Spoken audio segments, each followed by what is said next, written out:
Nahmaduhu wa nasta'inuhu wa nastaghfiruh wa na'udzu billahi min syururi anfusina wa min sayyiati a'malina. May yahdihillahu fala mudilla lahu wa may yudlilhu fala hadiya lahu. Asyhadu an la ilaha illallah wahdahu la syarika lah wa asyhadu anna Muhammadan abduhu wa rasuluh la nabiyya wa la rasula ba'da amma ba'du. Faqala Allah ta'ala fil Qur'anil Karim, a'udzu billahi minasyaitonir rajim. Ya ayyuhalladzina amanu taqullaha haqqa tuqatih wa la tamutunna illa wa antum muslimun. Uhayyikum bi tahiyatil Islam, tahiyatan mubarakah. Assalamualaikum warahmatullahi wabarakatuh. Waalaikumsalam warahmatullahi wabarakatuh. Ikhwani fiddin, azakumullah.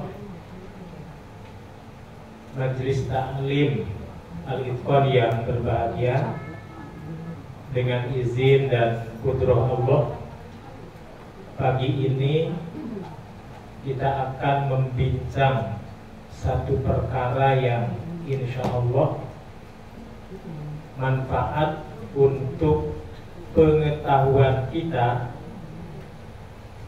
bagaimana kita mampu berbuat adil dalam menyikapi berbagai persoalan agama, termasuk bagaimana kita memuliakan Rasulullah Sallallahu Alaihi Wasallam, memuliakan dzurriyyah Rasulullah Sallallahu Alaihi Wasallam, mana yang terlarang dan mana yang dibolehkan. Karena itu wajar apabila tema kita hari ini judulnya jelas, bersikap adil. Bersikap adil dalam memaknai atau menyikapi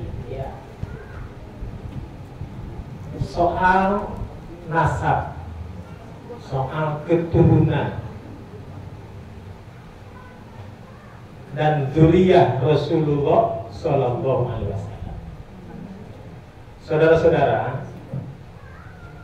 sebelum kita melangkah lebih jauh, saya ingin tanya dulu sama Bapak Ibu untuk menyamakan pengetahuan.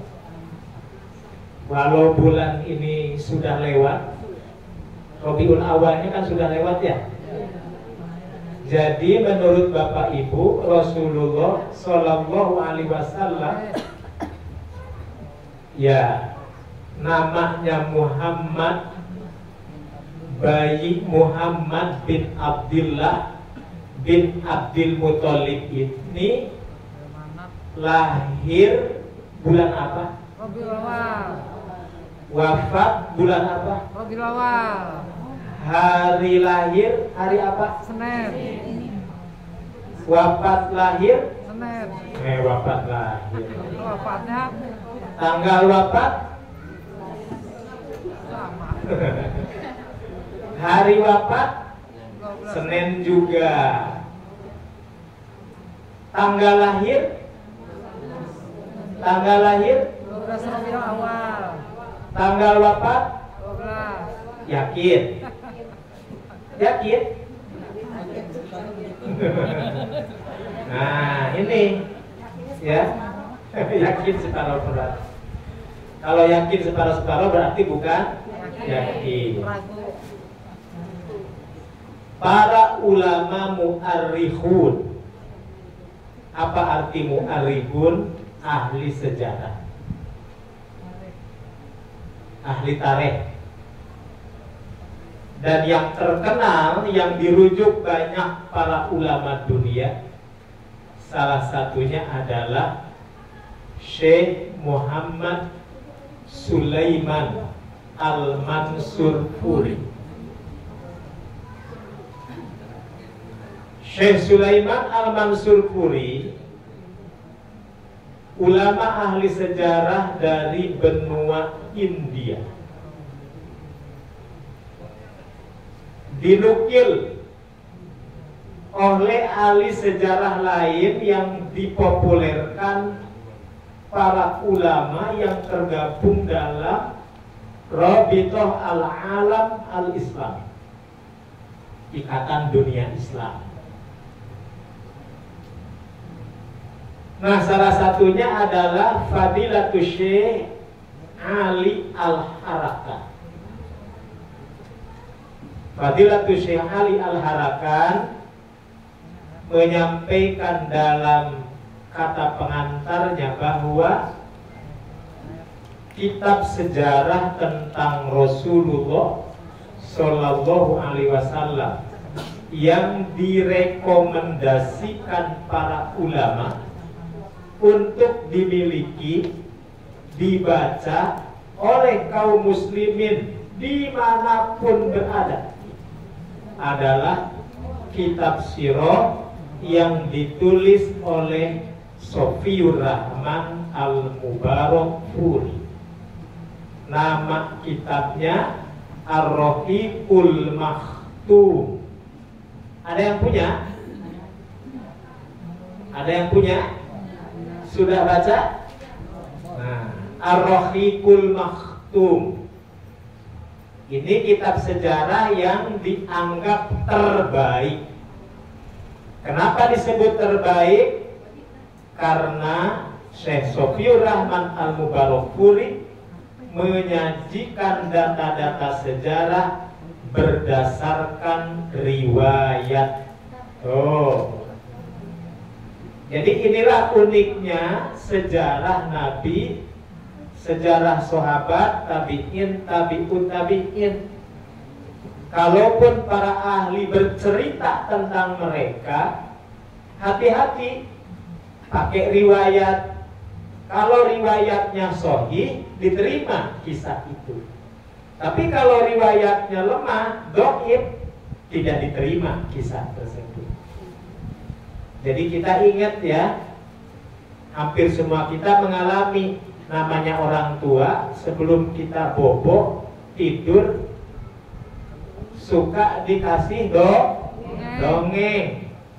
Nah, dongeng yang diceritakan orang tua kadang-kadang ngarangnya Bu ya. Kata sahibul hikayat. Iya, sahibul hikayat katanya ya. Nah, para ulama menulis kitab dongeng-dongeng sahih pengantar tidur, ada tuh kitab. Kalau ibu-ibu mau ada tuh, dicari ya. Kisah-kisah pengantar tidur anak berdasarkan riwayat yang sahih tuh ada. Daripada bercerita tentang sakadang buaya dengan kancil ya. Tapi itu juga bagus sih ya, namanya juga dongeng. Nah, cuma memang nggak pakai riwayat. Nah, kita juga mengenal babat tanah Jawa.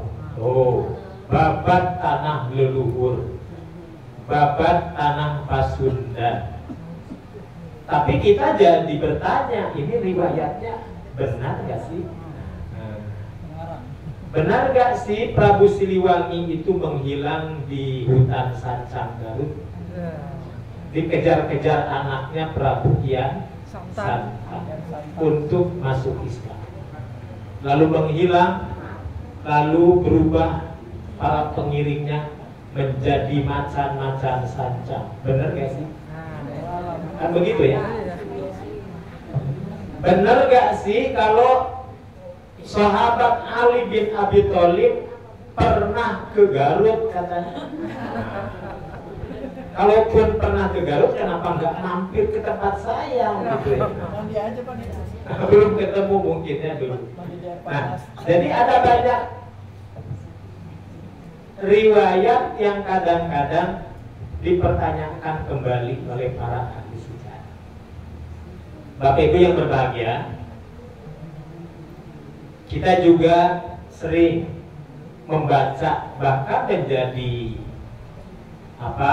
bagian wajib dalam sejarah nasional sebelum kemerdekaan terkait dengan sejarah bangsa ini, soal Ken Dedes dan Ken Arok. Ya, akhirnya mereka berdua menjadi pasangan yang sebelumnya Ken Arok mengambil alih Ken Dedes dari suaminya yang pertama. Siapa namanya? Ada yang tahu nggak? Tunggul Ametu. Nah, pertanyaannya, ada nggak riwayatnya? Sahih tidak? Nah, ini agak berat begitu ya. Tapi kalau berbicara tentang Rasulullah, sahabat, tabi'in, para ulama tidak asal bercerita, maka dia akan menanyakan, Sammulana rijalakum, tunjukkan pada kami siapa pembawa riwayat. Nah, makanya inilah keistimewaan dari sejarah para anbiya dan rasul yang betul-betul memakai pendekatan riwayat atau sanad. Ya. Nah, oleh karena itu wajar pula kalau belakangan ini orang mempertanyakan sanad. Begitu. Saya anak Komarudin, Komarudin anak Ahmad, Ahmad anak siapa? Dicari. Ya. Wajar orang bertanya begitu. Benarkah seseorang ini turunan Rasulullah, turunan keberapa, dari turunan yang mana? Kenapa? Karena umur kita yang Allah takdirkan hidup saat ini sampai pada masa Nabi sudah lewat 1500 tahun. Dikurangi masa sahabat 100 tahun, dikurangi masa tabi'in 100 tahun, dikurangi masa tabi'ut tabi'in 100 tahun. Dari kita ke tabi'ut tabi'in saja 1200 tahun. Jadi nampaknya terjadi kesulitan untuk melacak keabsahan seseorang nyambung ataupun tidak nyambung. Nah, yang kita harapkan dari kajian kita pada kesempatan yang berbahagia ini, kita tidak ingin berlebihan dalam bab ini, melainkan hanya sekedar ingin turut memecahkan persoalan terkait belakangan ini terhadap persoalan-persoalan yang dianggap gulu. Sementara agama melarang kita untuk gulu. Iyakum wal gulu fiddin. Nabi mengatakan, jauhi oleh kalian gulu, berlebihan dalam beragama. Maksudnya apa? Tunjukkan, buktikan agama berdasarkan hujah yang kuat, hujah yang lurus, hujah yang bisa dipertanggungjawabkan. Boleh memuji, boleh menilai, tapi tidak boleh merusak. Ya. Nah, kembali kepada pertanyaan tadi. Selama ini kita sudah mendapatkan pelajaran bahwa Nabi Shallallahu Alaihi Wasallam lahir dan wafat di bulan yang sama, bulan Rabiul Awal. Para ulama sejarah sepakat. Nabi lahir dan wafat pada hari yang sama, yakni hari Senin. Para ulama pun sepakat. Tapi Nabi lahir pada tanggal 12 Rabiul Awal dan wafat juga pada tanggal 12 Rabiul Awal, para ulama tidak sepakat. Jadi ternyata menurut Al-Mansur Furi tadi wafatnya sepakat 12 Rabiul Awal. Jadi yang 12 Rabiul Awal itu wafatnya yang sepakat. Ya, justru yang tidak sepakat itu para ahli sejarah itu tanggal lahirnya. Antara 20 dan 22 April. Jadi yang mana? Yakni 9 Rabiul Awal. Jadi Al-Mansur Furi sebagai pakar sejarah yang diakui oleh dunia Islam menyebutkan bukan 12 kata beliau, tapi 9 Rabiul Awal. 9 Rabiul Awalnya sepakat. Begitu dibandingkan dengan bulan Masehinya tidak sepakat lagi. Tuh, jadi soal tanggal itu dari dulu memang suka begitu. Dan hal ini dikuatkan oleh seorang ahli astronomi namanya Mahmud Bashar. Konon Mahmud Bashar ini sejak zaman Kesultanan Utsmani, dan beliau astronomi terkenal di zamannya, dan ada banyak temuan yang menarik dari Mahmud Bashar, termasuk peristiwa demi peristiwa yang pernah terjadi sebelum hijrah dan juga setelah hijrah. Contoh, dalam bab sholat gerhana, Rasulullah Shallallahu Alaihi Wasallam menunaikan sholat gerhana pada peristiwa gerhana matahari, ya, dan itu terjadi 1 kali. Tapi Mahmud Bashar, seorang ahli astronomi, beliau menghitung dengan kepakarannya di bidang hisab, maka beliau menemukan peristiwa gerhana itu baik sebelum hijrah Nabi ke Madinah ataupun setelah hijrah Nabi di Madinah, itu terjadi berkali-kali. Cuma yang terjadi disaksikan oleh Nabi 1 kali. Tuh. Oleh karena itu Islam tidak menepis, tidak menghilangkan. Islam menjunjung tinggi perkembangan ilmu teknologi, ilmu pengetahuan. Selama itu ilmiah bisa dipertanggungjawabkan, Islam menerima.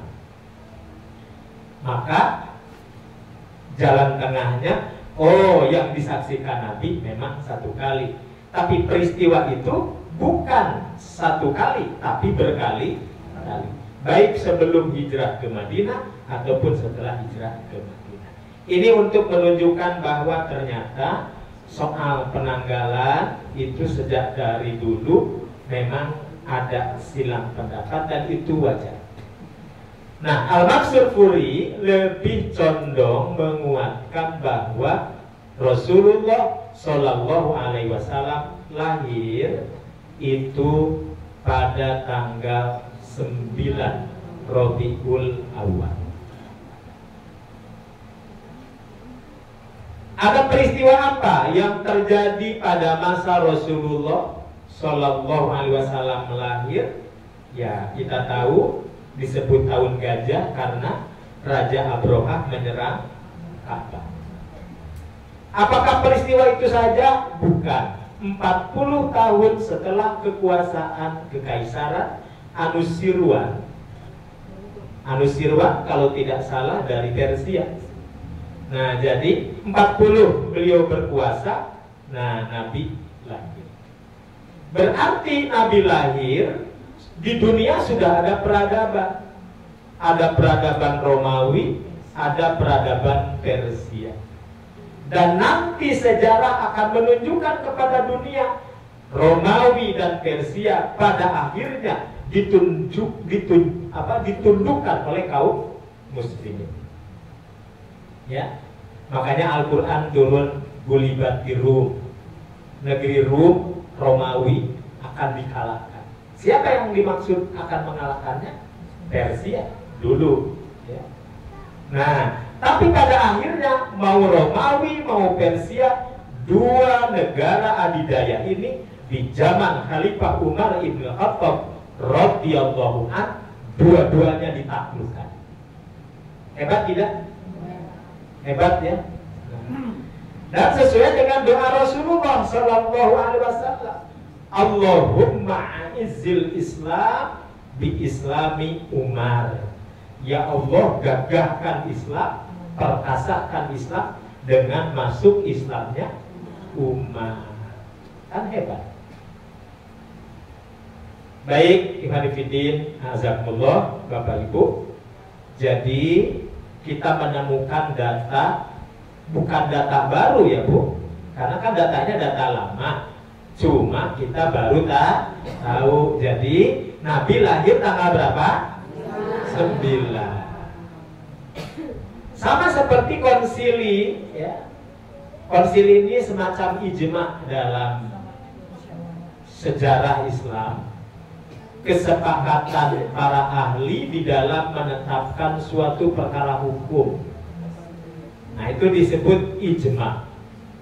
Nah, orang-orang Nasoro juga punya kesepakatan, seperti mensepakati 25 Desember sebagai hari apa?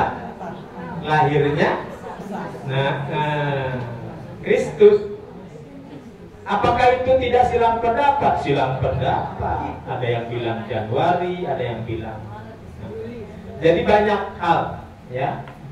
Nah, riwayat terkuat terkait dengan lahirnya Rasulullah Shallallahu Alaihi Wasallam justru kata Al-Mansur Furi, lalu dikuatkan oleh Al-Mubarak Furi, 9 Rabiul Awal, 40 tahun setelah berkuasanya Kekaisaran Anusirwan, dan dipanggil Allah di bulan yang sama Rabiul Awal, di hari yang sama hari Senin, dalam usia berapa tahun?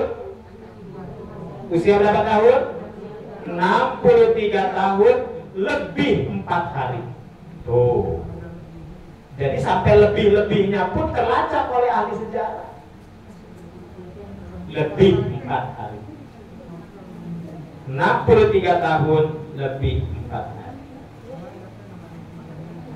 Bapak Ibu nanti bisa baca tulisan saya, judulnya Bersikap Adil,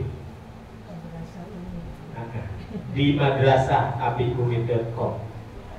Bersikap adil dalam memahami nasab dan keluarga Nabi, ya. Dalam memahami kemuliaan nasab dan keluarga Nabi. Bahkan di majalah Risalah yang terbit di Bandung, bulan ini majalahnya terbit, ini lebih panjang lebar lagi. Saya diminta untuk mengulas, menelaah soal ini, ya. Mudah-mudahan ada kemanfaatan. Kurang lebihnya hampir sama, tapi ada tambahan beberapa, seperti yang dituliskan dalam tulisan yang ada pada Bapak Ibu, ya. Baik.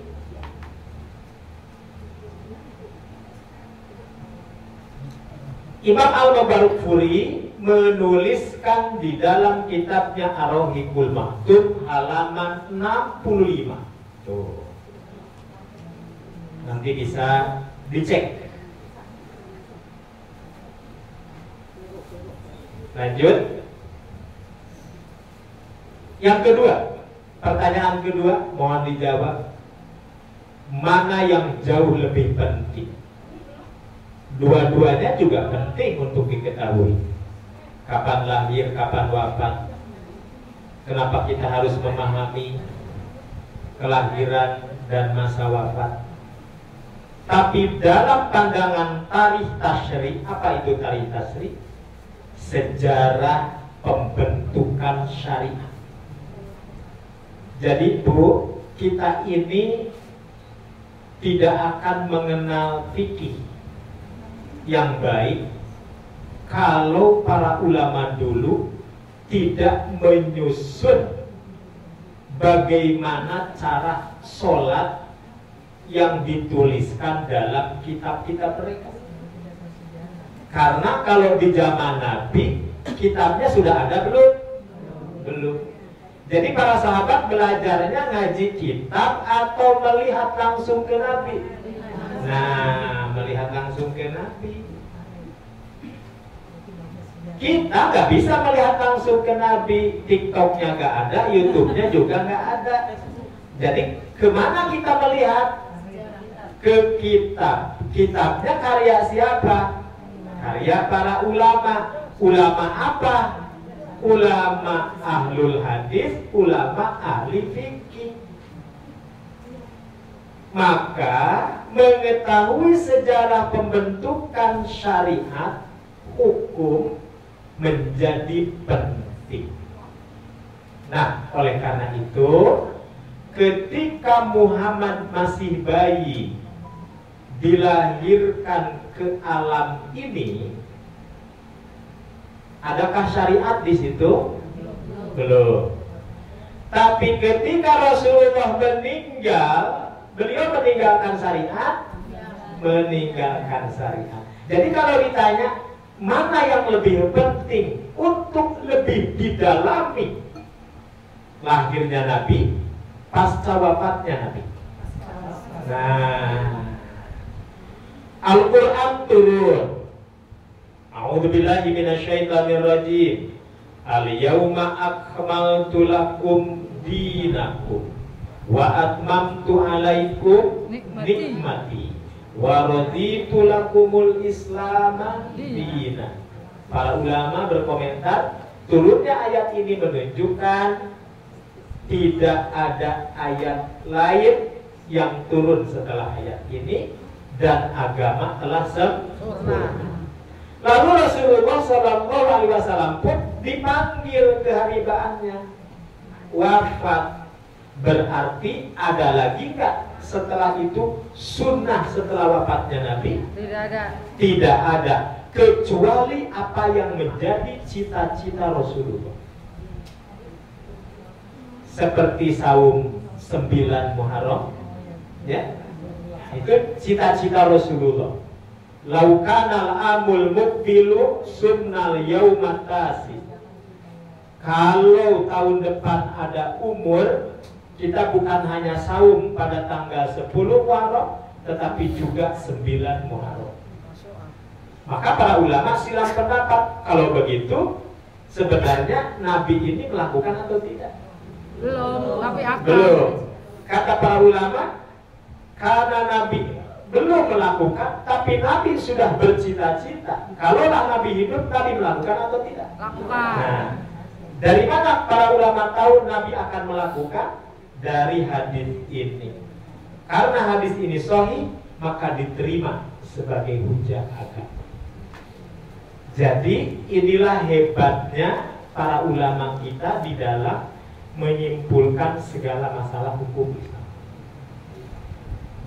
Baik, berarti secara tarikh tasyri, hukum pembentukan syariat, ya, mendalami perkara wafatnya Nabi, ternyata itu jauh lebih penting. Nabi mengemban misi, dan misi kenabian berarti setelah diangkatnya jadi Nabi, jadi Rasul dalam usia 40 tahun. Lalu Nabi berdakwah di Mekah, berjuang di Mekah 13 tahun. Lalu berjuang di Madinah 10 tahun. Berarti dalam rentang waktu 23 tahun agama sudah sempurna. Hebat ya? Ngajinya kita aja sudah lebih 23 tahun. Apa sudah habis? Pelajaran Nabi sudah habis? Pelajaran Islam sudah habis? Berapa kitab yang sudah ditamatkan? Padahal nabinya saja menunaikan tugas 23 tahun. Gak dihitung tuh yang 40 tahun mah gak dihitung. Belum jadi nabi, belum jadi rasul. Ya. Baik. Jadi pentingnya tarikh tasri itu di sini. Ya. Ada masa sebelum nubuwah, sebelum kenabian. Ada masa setelah Nabi diangkat jadi Nabi, jadi Rasul. Maka itu disebut masa perintisan. Lalu ada masa keemasan. Yang disebut masa keemasan adalah masa percontohan yang dilakukan oleh generasi umat terbaik. Siapa? Sahabat. Jadi generasi umat terbaik itu sahabat. Ya. Generasi umat terbaik sahabat. Lalu yang mengikutinya tabi'in. Lalu yang mengikutinya tabi'ut tabi'in. Baru setelah lewat zaman sahabat, baru sahabat sudah mulai meninggalkan, muncul generasi tabi'in. Generasi tabi'in yang masih sempat berjumpa dengan Nabi disebut kibaru tabi'in. Nah, ini masih kuat, hafalannya masih kuat, nyambungnya masih kuat. Ke bawahnya sudah mulai, mulai banyak terputus-putus. Maka segera diselamatkan oleh para ulama dengan apa yang disebut dengan masa tadwin. Apa, Bu? Masa tadwin. Apa itu masa tadwin? Masa pembukuan. Jadi ilmu-ilmu ajaran agama sudah mulai dibukukan. Dari situ kita bisa merujuk, dari situ kita bisa tahu seperti apa Nabi sholat, seperti apa Nabi toharoh, seperti apa Nabi begini, begitu, dan lain sebagainya.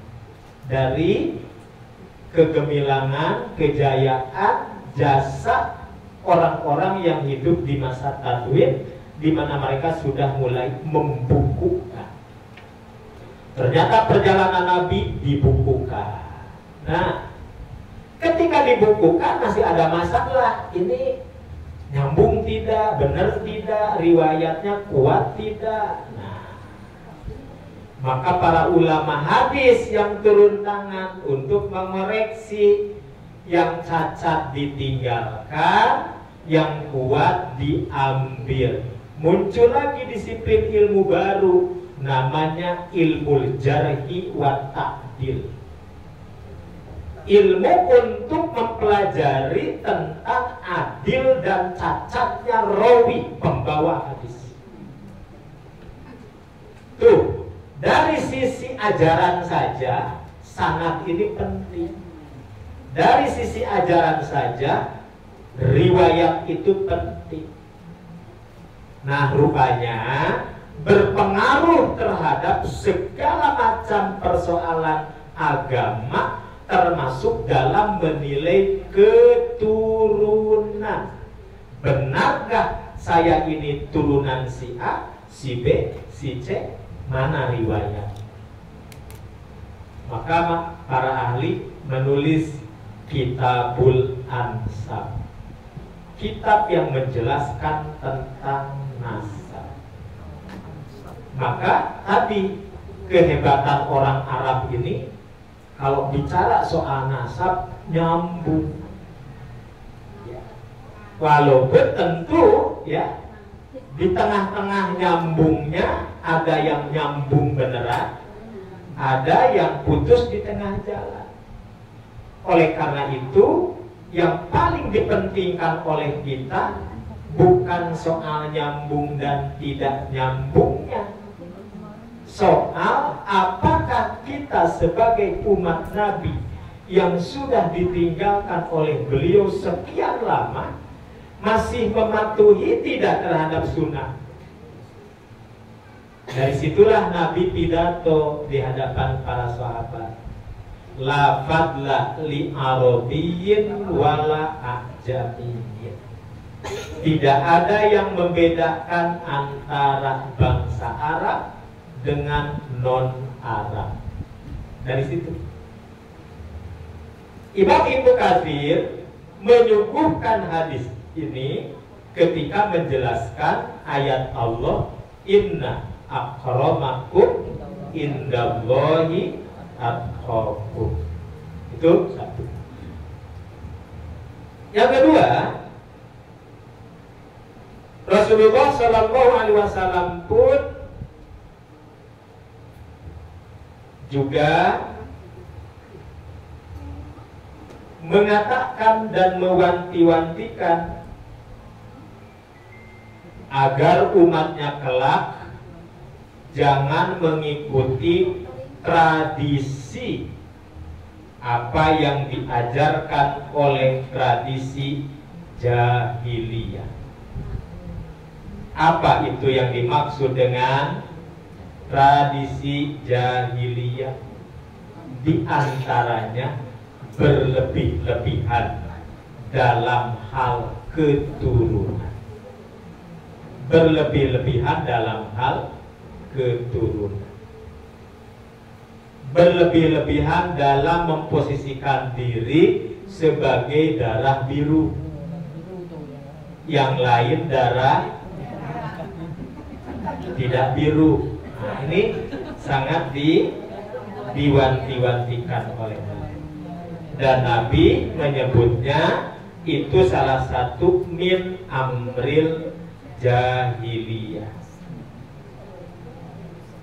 Jadi ayat pertama Allah Rabbuna Tabaraka wa Ta'ala di dalam surat An-Nisa ayat 171, Allah berfirman terkait larangan berbuat berlebihan.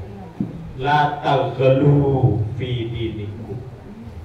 Kalimat la taghlu fi dinikum sebenarnya awalnya diarahkan kepada mereka ahlul kitab, Yahudi dan Nasrani. Ayat yang kedua Al-Quran surat Al-Hujurat ayat 13 yang tadi dibacakan, tidak ada kemuliaan di sisi Allah melainkan orang bertakwa. Dan umat Nabi dijamin, kata beliau, masuk surganya Allah, kecuali yang nggak mau, ya. Kecuali yang enggak. Padahal Nabi sendiri sudah jamin, kullu ummati yadkhulunal jannata illa man aba. Semua umatku tanpa terkecuali masuk surga kecuali nu umbungeun. Tahu nu umbungeun? Yang tidak mau. Sekarang muncul ada kelompok ini lagi rame, lagi viral. Minggu-minggu ini lagi viral di YouTube, di TikTok, gerakan menolak masuk surga. Mama Gupron lewat. Dulu kan kita bicara Mama Gupron, ini sudah lewat beritanya. Yang terbaru, gerakan menolak masuk surga. Pernah lihat? Belum ya? Ya nggak lihat juga nggak apa-apa, nggak dosa. Cuma sekarang kok muncul gitu, pakai memproklamirkan diri, gerakan menolak masuk surga.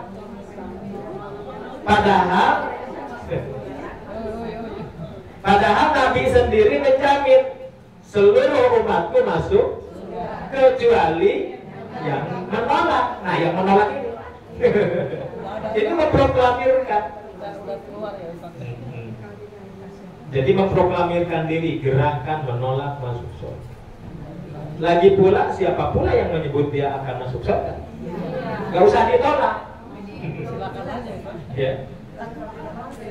Nah, jadi ini luar biasa ya. Kemudian apalagi? Mengambil pelajaran dari kasus Nabi Nuh alaihi salam.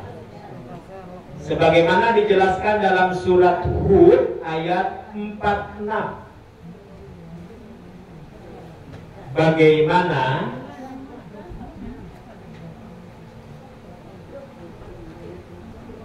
anak Nabi Nuh menolak ajakan ayahnya. Sampai-sampai Allah katakan, ya Nuh, innahu laisa min ahlik, innahu amalun ghairu shalih. Tuh, Kan'an menolak ajakan ayahnya. Walaupun Kan'an ini secara biologis anaknya, Allah katakan, hei Nuh, walau dia anakmu, walau dia keturunanmu, biologismu, innahu ghairu shalih, dia bukan orang benar. Laisa min ahlik, dia bukan keluargamu. Ini menunjukkan ternyata kalau ngaku nasab harus baik, kan begitu. Nah, jadi berat ya. Bagi kita nih, Allah katakan, Allah sampaikan, Allah firmankan dalam surat Al-Mu'minun. Nah, ini paling jelas ini. A'udzubillahi minasyaitonirrajim. Fa idza nufikha fis-suri fala ansaba bainahum yauma idzi wala yatasaalun. Ya. Surat Al-Mu'minun ayat 101. Fa idza nufikha fis-suri fala ansaba bainahum. Fa idza nufikha fis-suri, apabila sangkakala telah ditiupkan nanti apa? Hari kiamat. Fala ansaba bainahum, maka tidak ada nasab di antara mereka. 101. Yauma idzin wala yatasaalun, tidak ada nasab di antara mereka dan tidak pula mereka saling bertanya. Jadi nggak ada waktu lagi Bu untuk ngobrol, untuk pancak kaki, ya. Ini kiamat kita mau menyelamatkan kemana nih? Gitu ya. Ibu-ibu ke Bandung kemarin masih berencana kan? Pak Ustadz mau duluan pulang ya, mau kemana? Ke Al-Jabar. Begitu ya. Nah, mau kemana? Mau ke sini, mau ke sono, masih berencana. Fa idza nufikha fis-suri, apabila sangkakala telah ditiupkan, buyar pikiran kita. Mau kemana? Mau menyelamatkan kemana? Seperti sekarang, konon Israel lagi digoncang ketakutan luar biasa. Syukur ya. Bunker-bunker penuh. Semua pengen menyelamatkan menuju bunker. Memangnya enak digempur kan gitu. Nah, terlepas apakah berita itu benar, mudah-mudahan benar. Jadi orang-orang Zionis mulai ketar-ketir mencari perlindungan. Ternyata tidak enak dibombardir itu ya. Baik. Di samping ayat Allah yang menjelaskan tentang siapa turunan siapa, khususnya Nabi Shallallahu Alaihi Wasallam, yang jelas Imam Muslim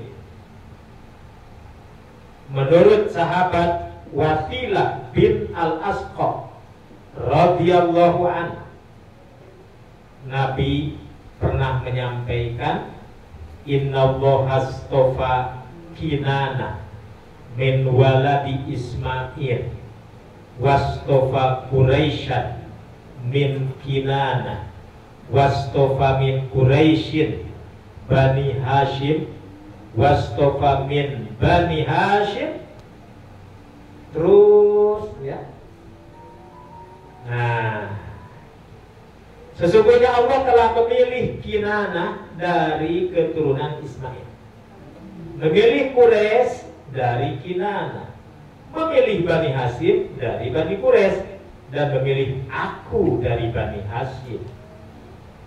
Oh, berarti dari Nabi kesananya sudah terlacak tuh nasabnya.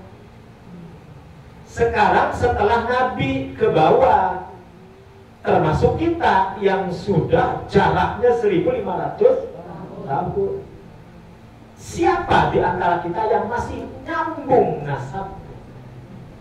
Ada yang nyambung ke Umar ibn Khattab, ada yang nyambung ke Abu Bakar As-Siddiq, ada yang nyambung ke siapa. Nah, soal nyambung menyambung menjadi satu, ya. Ya, ujung-ujungnya insya Allah nyambung kalau ke Nabi Adam mah. Tapi turunan Adam dari mana? Nah, tidak semua kita bisa membuktikan. Sama halnya, adakah kaitan dengan nasab dzurriyyah Nabi? Bisa jadi ada yang bisa membuktikan, tapi bisa jadi pula lebih banyak yang tidak bisa membuktikan. Oh, pantas Nabi mengatakan bahwa itu bukan persoalan penting. Yang paling penting adalah ketakwaan kalian, mengikutinya kalian terhadap sunnah Nabi kalian. Kalaupun setelah Nabi tidak ada, kepada siapa kita harus menjadikan teladan? Kata Abdullah bin Mubarak, kata beliau, "Man yata'assa fal yata'assa bi ashabin Nabi sallallahu alaihi wasallam." Kalaupun kalian ingin mencari teladan setelah Nabi, jangan salah. Jadikan para sahabat sebagai teladan. Fa'innahum abarru hadhil ummah. Karena sahabatlah orang terbaik di kolong jagat ini. Ahsanuhum khuluqan. Tidak ada akhlak terbaik setelah Nabi, itulah para sahabat. Aktsaruhum ilman. Tidak ada ilmu yang banyak tentang agama ini kecuali sahabat. Oh, ahsanuhum khuluqa, aktsaruhum ilma. Tapi kan mereka juga manusia seperti kita. Iya. Di antara mereka ada yang turunan Hasan bin Ali bin Abi Thalib, ada yang turunan Husain bin Ali bin Abi Thalib, ada yang turunan Abu Hurairah, ada yang turunan Abu Bakar, ada yang turunan Umar, dan lain sebagainya. Bahkan ada di antara sahabat yang turunan Abu Jahal. Ikrimah namanya. Apakah Ikrimah menjadi orang hina? Tidak. Ikrimah tetap saja mulia. Lain ayah, lain bapak. Lain ayah, lain bapak. Lain ayah, lain anak. Lain Nabi Nuh, lain Kan'an. Lain Abu Jahal, lain Ikrimah. Baca tentang sejarah Ikrimah. Ikrimah sahabat Nabi, banyak meriwayatkan hadis, walau dia anak Abu Jahal. Demikian pula dalam kehidupan kita berbangsa. Kita memang macam-macam, kita ini turunan siapa. Maka tidak penting, tidak terlampau penting. Penting untuk kepentingan keluarga penting. Masa kita nggak punya keluarga? Pasti punya keluarga. Tapi dalam urusan kemuliaan tidak ada yang membedakan antara darah biru dengan darah kotor. Darah kotor tinggal dibekam saja. Nah, ya, tinggal dikeluari. Orang Minang tidak lebih hebat daripada orang Betawi, orang Sunda tidak lebih hebat daripada orang Jawa.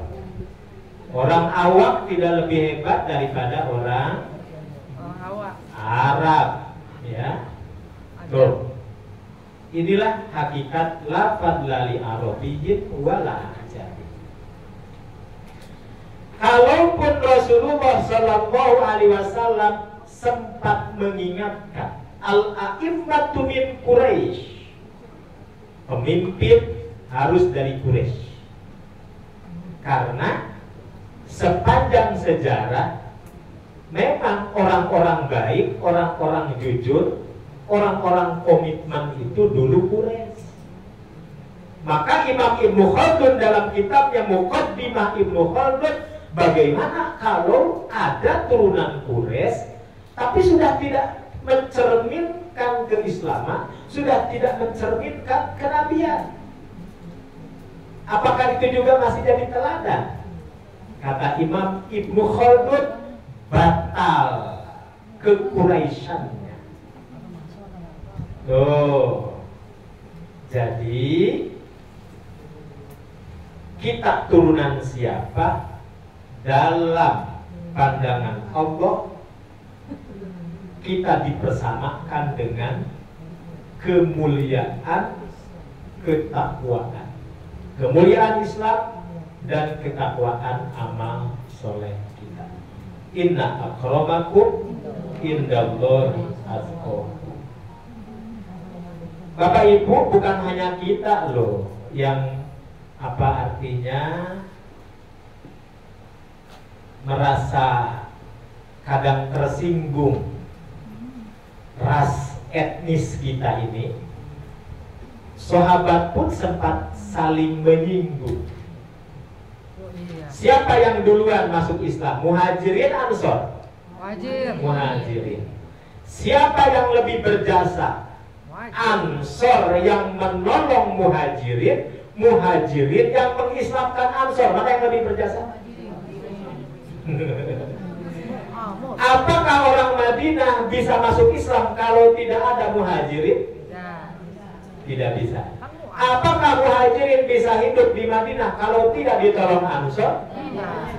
Tidak juga. Jadi mana yang lebih berjasa? Dua-duanya. Maka jangan benturkan Muhajirin dan Ansor. Maka oleh Allah disebut dua-duanya. Wasabiqunal awwaluna minal muhajirina wal ansor wattaba'uhum bi ihsan. Jadi dua-duanya. Oleh karena itu turunnya ayat a'udzubillahi minasyaitonir rajim wa'tasimu bihablillahi jami'an wa la tafarraqu. Ayat ini turun mengenai Muhajirin dan Ansor. Lihat Imam Syaukani dalam kitabnya Fathul Qadir, lihat Al-Hafidz Ibnu Katsir dalam tafsirnya Al-Qur'anil Karim. Lihat tafsir Jami'ul Bayan Imam At-Tabari atau Al-Jami' li Ahkamil Qur'an Imam Qurtubi. Semua ahli tafsir merujuk bahwa ayat ini berkenaan tentang Muhajirin dan Ansor yang sudah mulai gesekan. Muhajirin merasa lebih unggul dari Ansor karena duluan masuk Islamnya. Ansor lebih berjasa karena tanpa Ansor Muhajirin gak ada yang nolong. Nah, dalam satu kenduri seperti begini, lagi ngumpul-ngumpul, yang namanya ngumpul-ngumpul kan suka gak terasa ya. Awalnya sih guyonan. Kan kita juga kadang-kadang dengan pasangan guyonan ya. Guyonan. ujung-ujungnya tersinggung. Nah, dari mana itu? Yang ketersinggungan itu siapa yang duluan nggak tahu ya. Pokoknya asal kepantik pentilnya udah aja. Ada Yahudi di situ, Manasir. Tiba-tiba itu wajar. Kita juga begitu lagi ngumpul-ngumpul, lagi enak-enak ngobrol sana sini. Klik setan masuk. Nah, muhajirin, kelas muhajirin dan ansor pun begitu. Lagi kendurian, lagi pesta makan. Bahkan disebutkan dalam riwayat hadis ini, Imam Ibnu Katsir menyebut mereka sedang menyantap makanan di mana di depan mereka itu makanan daging unta. Ada seorang sahabat namanya Aban. Nah, Aban ini jadi korban karena ditimpuk oleh sahabat lain. Kan pertanyaannya, masa sih Pak Ustadz sahabat timpuk-timpukan? Nah, jangan lihat sahabatnya. Ini kan setan itu mengganggu siapa saja termasuk sahabat. Tapi memang ini menunjukkan betapa semua peristiwa di zaman Nabi selalu ada hikmah. Kan ayat Allah belum turun semua waktu itu. Jadi ketika sedang pesta-pesta begini, kumpul-kumpul begini, melahap daging onta, tiba-tiba entah siapa yang memulai, muhajirin itu lebih mulia karena paham Islamnya duluan. Kata ansor dong, tanpa ansor muhajirin siapa yang nolong? Sampai rumah satu dibagi dua, ya. Dan lain sebagainya. Kebaikan orang ansor. Nah, mereka biasa aja, nggak ada sentimen apa-apa. Tapi entah apa, setan masuk, terganggu seseorang, dia merasa dihinakan, ya, tergores hatinya, luka, maka dia pun mengambil rahang unta, dipukulkan kepada sahabat yang ada di depannya, sampai terkena apanya, hidungnya hampir patah. Nah, berarti kenceng ya. Gitu. Lalu Nabi dilaporin sama sahabatnya, ya Rasulullah, sahabat riwe, gitu ya. Ini kenapa ini? Ya, maka Nabi pun datang di tengah-tengah mereka. Nabi bertanya sederhana, kaifa antum wa ana baina adhurikum. Aya naon ieu teh, cek Nabi ya. Ada apa ini? Wa ana baina adhurikum, sementara aku masih hidup di tengah-tengah kalian. Ada apa ini? Nah, turunlah ayat wa'tasimu bihablillahi jami'an wala tafarraqu. Surat Ali Imran 113 ya. 110 113. Kalau dilihat ya. 103 Bapak. Wa'tasimu bihablillahi jami'an wala tafarraqu. Yang bisa mengikatkan persatuan yang hakiki hanyalah hablillah, tali Allah. Kalaupun orang bersatu, ya, tapi tanpa benteng hablullah, tali Allah, tanpa kitabullah, tanpa sunnah Nabi, itu persatuan yang biasa. Dalam bahasa Al-Quran, tahsabuhum jami'an wa qulubuhum syatta. Engkau lihat mereka bersatu padu, padahal hakikatnya centang berenang. Oh, kita hadir di sini dipersatukan oleh apa? oleh kitabullah dan sunnah Nabi. Bukan karena nasab, bukan karena kita turunan mana, bukan karena kita orang mana, tetapi kita disatukan dengan satu tujuan, bagaimana kita bisa memahami kitabullah dan sunnah Nabi.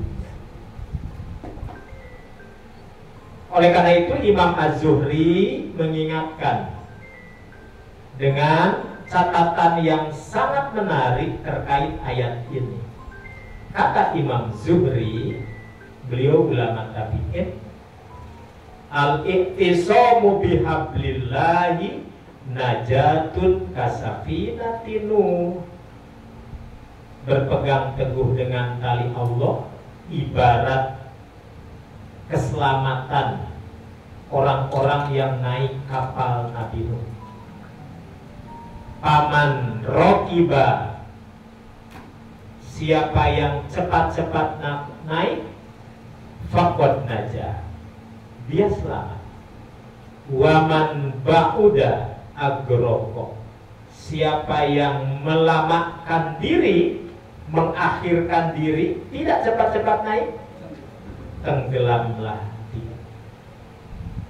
Anggap saja majlis Al-Itqan ini batra Nabi Nuh yang menyelamatkan umat. Nah, oleh karena itu nanti bisa dilihat panjang lebarnya terkait tulisan ini dalam tulisan saya, judulnya apa tadi?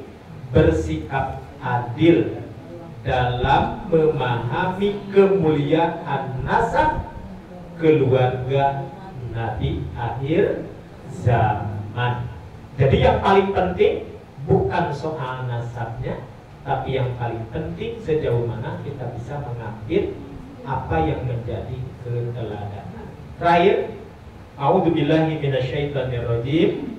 Allah berfirman mengingatkan nabinya, menegaskan kepada nabinya, ya ayyuhan nabi inna arsalnaka syahidan wa mubasyiran wa nadhira wa da'iyan ilallahi bi'idnihi wa sirajan munira.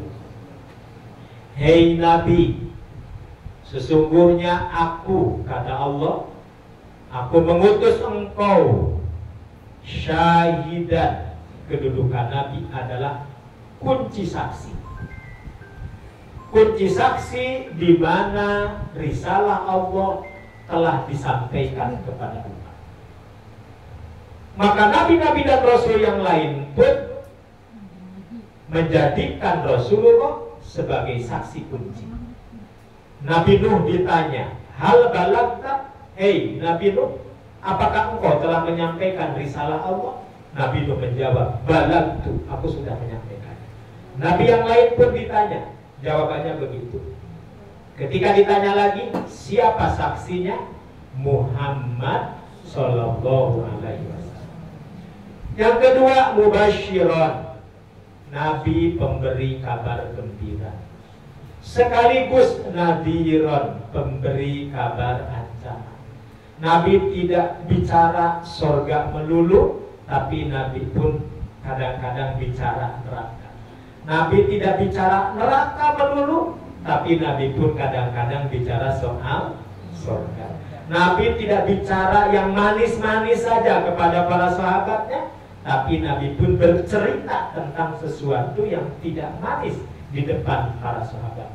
Contohnya yang tidak manis, para sahabat kaget dengan sikap Aisyah radhiyallahu anha yang tiba-tiba komra. Kenapa?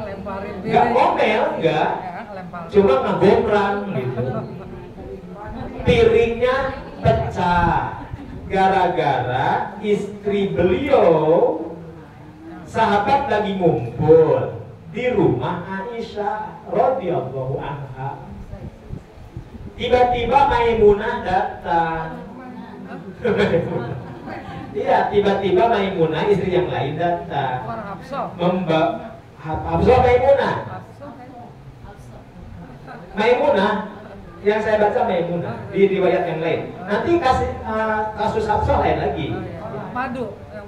Kasus madu itu mah. Ini kasus Maimunah.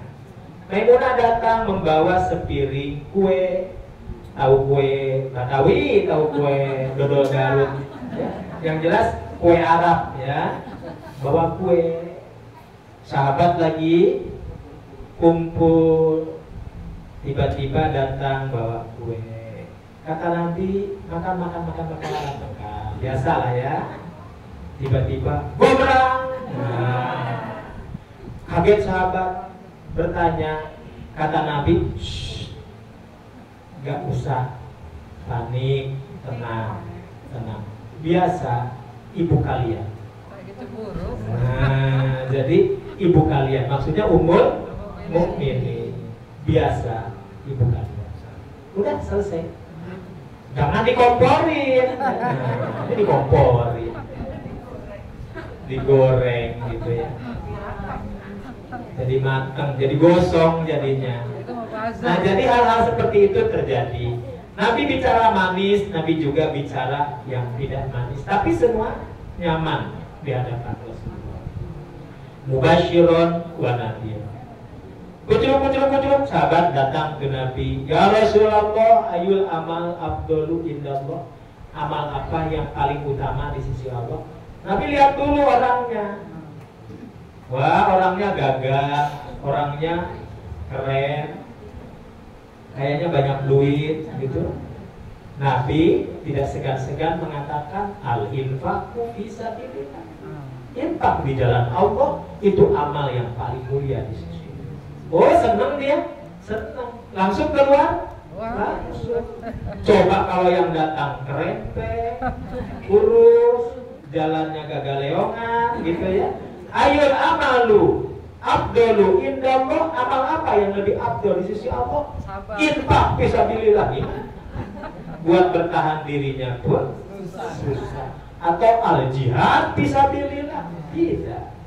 Tapi kalau yang datang itu sederhana, kelihatannya kekuatannya ya sudah terukur seperti itu, Nabi menjawab birrul walidain, as-sholatu ala waktiha. Tapi kalau yang datangnya belek kesenteng, buta tulang buta daging, tahu? Strong. Orang yang datang strong, kuat, struggle. Al-jihad fisabilillah. Jihad di jalan Allah. Yang suka marah, langsung ya. Nah, jadi memang Rasulullah sosok yang hebat, ngerti psikologi umatnya. Siapa yang datang itu yang Nabi jawab. Seperti kondisi siapa yang mereka datang kepada Nabi. Basyiron wa nadhiron, mubasyiron wa nadhiron. Wada'iyan ilallah bi'idnih. Nabi juga tetap mengajak. Nabi juga dai. Apakah setiap ajakan Nabi diterima? Tidak juga. Makanya Al-Quran menyebut da'iyan ilallahi bi'idnih. Tetap harus ada izin Allah. Tanpa ada izin Allah ya enggak juga. Bi'idnih. Wasirajan muniro. Dan Nabi tetap menjadi sosok sirajan muniro, pelita yang terus menerangi umat. Jadi kembali ke awal, justru wafatnya Rasulullah Shallallahu Alaihi Wasallam meninggalkan kenangan yang sangat banyak, meninggalkan amalan-amalan yang sangat banyak. Dipanggilnya Nabi keharibaannya menunjukkan terputus semua apa yang menjadi sunnah-sunnah beliau. Nah, baru nanti para ulama setelahnya bicara tentang seperti apa qaul sahabat, kedudukannya di mata hukum, seperti apa kedudukan ucapan tabi'in di mata hukum, seperti apa ijma, ya. Jadi memang Wafatnya Nabi melahirkan berbagai banyak kandungan persoalan tarikh tasyri, sejarah pembentukan hukum syariah. Ibadil Fidin Azamullah, itulah yang dapat saya sampaikan. Perlu diketahui, hari ini kita sedang kedatangan tamu, namanya Fadilatul Syekh Dr. Muhammad bin Ali Hudzaifi. Siapa? Imam Masjid Nabawi.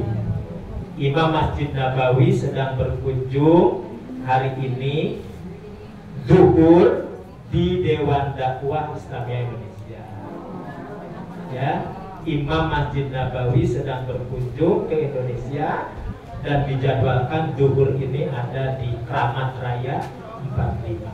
Hari kemarin di Majelis Ulama Indonesia, hari kemarinnya di mana gitu. Nah, hari ini sedang di Kramat Raya 45. Nanti zuhur. Dulu Fadilatul Syekh Abdurrahman Surey. Syekh Surey, Imam Masjidil Haram, orang kedua ya setelah Syekh Abdurrahman Sudes. Syekh Abdurrahman Sudes juga pernah datang, sudah berapa kali begitu. Nah, hari ini Imam Madinah. Kalau yang kemarin datang ke sini siapa dari Vatikan? Paus. Ya. Ya. Nah, sekarang Imam Masjid Madinah lagi ke sini ya. Baik, itu yang bisa disampaikan. Silakan dikritisi. Ada yang bertanya? Mangga. Aku lupa lihat wa astagfirullah wa lakum. Wassalamualaikum warahmatullahi wabarakatuh.